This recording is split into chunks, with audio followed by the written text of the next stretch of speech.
when he starts talking about Will Levis and Kiper puts it together, and he's like, well, Levis's stats aren't going to blow you away, but he doesn't have great supporting cast of playmakers around him. 19 touchdown passes, 10 interceptions, and his QBR for the season, 60.3, ranked 61st in the country. So by QBR, Will Levis was the 61st quarterback in the country.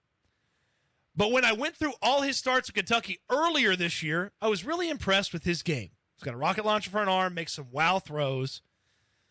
He's gotten in trouble at times, but it's clear watching him that he believes he can fit the ball into any window. By comparison, is Matthew Stafford. It's like, okay, that's an evaluation. That's like an upside evaluation type thing. I'm sure there was a lot of similar things said about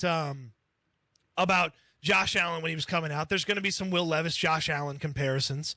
And then I got to looking, and I was like, okay, well, let's see. Oh, you mean he had like a pretty good game against Miami of Ohio, and then Youngstown State, and Northern Illinois where he threw 4 touchdown passes? Like, those are the games for early in the season where Will Levis looked really good. I hope he looked really good against Youngstown State and Northern Illinois and Miami of Ohio. And then he talks about Bryce Young. Listen to Kiper talk about Bryce Young. The reigning Heisman Trophy winner has an incredibly quick release. He's accurate, and he's an anticipatory thrower who knows how to hit his receivers where they need the ball to run after the catch. He doesn't make many mistakes. He's one of the best processors I've ever scouted over the past decade, meaning he goes through read progressions to find his target or knows exactly the right time to escape the pocket.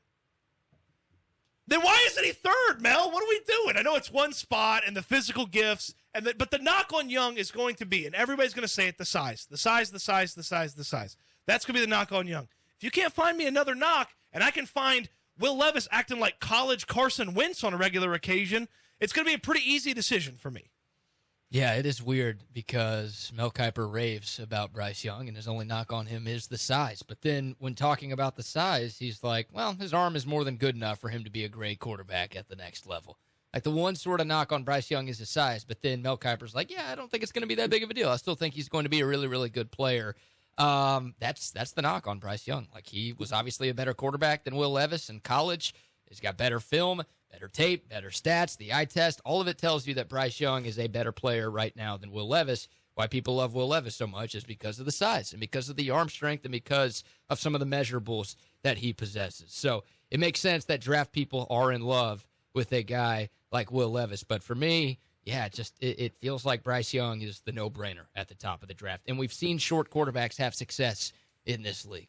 Drew Brees, Hall of Famer, really short. Criticized, questioned about his size coming out. Turned out to be one of the best quarterbacks ever. Russell Wilson, I know he's having a terrible year, but you kidding me? You wouldn't sign up for the first 10 years of Russell Wilson's career for the next Texans quarterback? Give me a break. That guy might be a Hall of Famer already, and he was too small coming out of college. Doug Flutie, Fran Tarkenton, Len Dawson, like a lot of really good quarterbacks have almost put this notion to bed that you can be short and still be successful in this league. There's just too much there for me with Bryce Young from a positive standpoint that I think it's worth taking a little bit of a chance on him being shorter than the average quarterback.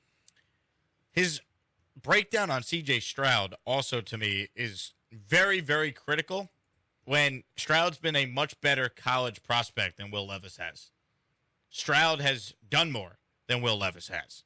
Stroud maybe was better last year than he was, I guess, overall this year, if you want to really hold the Ohio State-Michigan matchup against them, but I'm sorry.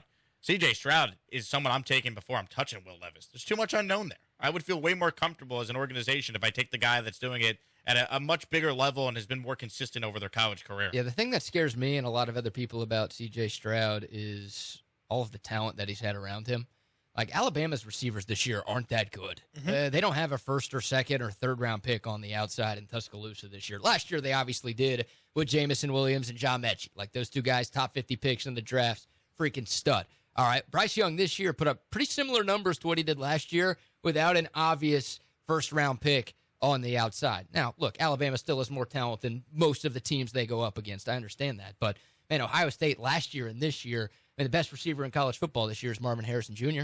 I think he's going to win the Blitnikoff Award tonight. Last year, Garrett Wilson, Chris Olave. Forget 2 top 50 picks. Those were 2 top 12 picks in the NFL draft last year. So, like, like what's and you look at Ohio State quarterbacks who have gone into the league in recent years, like they haven't been able to make the transition that well. You might think that's unfair to hold that against C.J. Stroud because everybody is different, but that is something I think a lot of people are holding against C.J. Stroud, and that is a question I have about him more than I have about Bryce Young because Young didn't have as much talent to work with as Stroud did this year, and I think Young had a better season.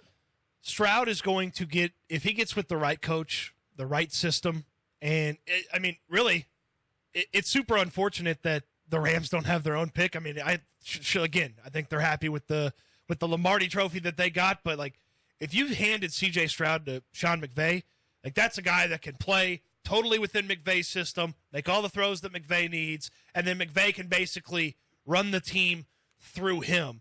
It's just when stuff's not going right, I just don't know that C.J. Stroud has a good enough level of improvisation to make things happen, whereas Bryce Young basically pulled stuff out of his behind on a weekly basis to like get Alabama moving on offense because they didn't have as much talent as they've recently had. And Bill O'Brien's an idiot. like Ryan Day's one of the best offensive minds in all of football, and Alabama fans can't wait for Bill O'Brien to get another job. I have the slogan for Bryce Young. Don't be dumb, draft Bryce Young. That's what I'm going to be saying moving forward to every Texan fan that tries to debate what they should do at the top of the draft. Don't be dumb, draft Bryce Young. It doesn't totally fit. Why not? It's okay. BMAC gave it a hearty head shake. No, it made me giggle how hard BMAC was like. How about win twice for Bryce? Win twice for because you have 2 wins. You could get there with 2 wins. Pick. The Bryce is right. That fit better for before the Cleveland game. I don't think they're going to win it. Don't be dumb, draft Bryce Young. It's easy. It doesn't rhyme though. It doesn't need to rhyme. It's catchy. The Bryce. Don't be an idiot. Draft Bryce Young. I don't like that either. Yeah. Don't be dumb, draft Bryce Young. It rolls off the tongue a lot better. You're trying to. Jake has bad rhymes. Draft Bryce Young. However, we get Bryce Young as the Texan quarterback. Sign me up. This is an easy decision. Bryce Young and enough. Stop it. The Bryce is right. You could say that, but I'm also going to say to Nick Caserio, whoever's making this decision, don't be dumb, draft Bryce Young. And they're going to be like, are you trying to rhyme? What's going on over here? I'm trying to give you sound advice. All right? You take Will Levis first overall. That is not going to be a smart decision. And he puts mayo in his coffee. That's the worst part of his game. All right? If that's not on the evaluation, they drop the ball there, too.